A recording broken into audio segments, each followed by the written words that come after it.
làm thì hormone là No boyfriend, no problem. But no money, big problem. Relationships can be a choice, baru but marlo that's kan essential. maki channel No girlfriend, no problem. No boyfriend, no problem. But no money, big problem. yo nijer po wal mixer But money, that's essential. kalau gai lo So work hard, be smart. No girlfriend, no problem. No boyfriend, no problem. ani ge sloka gorom onga to mangi yum thorlo Relationships can be a choice, bentuk but money, ki that's essential. So work hard, be smart. piso ge ne beton tala ani ge tipat dukta No boyfriend, no problem. But no money, big problem.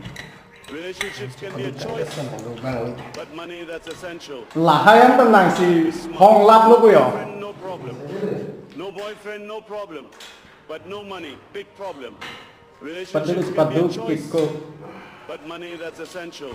So work hard, be smart. No girlfriend, no problem. No boyfriend, no money, big problem.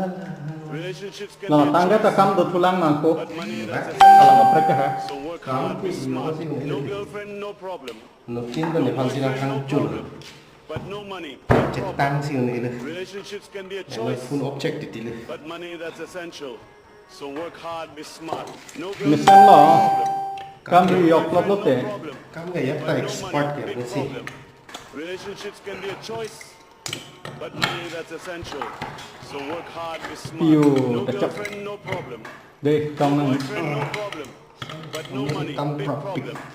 Relationships can be a choice, sang tung kia sang but tận money, clan that's cái essential. clan So work hard, be smart. No clan kia cái girlfriend, sang no cọp cái problem. No boyfriend, no problem. But no money, big problem. Relationships can be a choice, penal lo tang ko la but money, that's essential.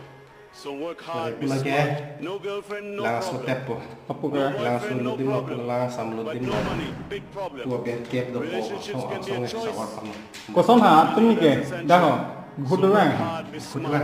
No girlfriend, no problem. tirik tik lo ha No boyfriend, no problem. But no money, big problem.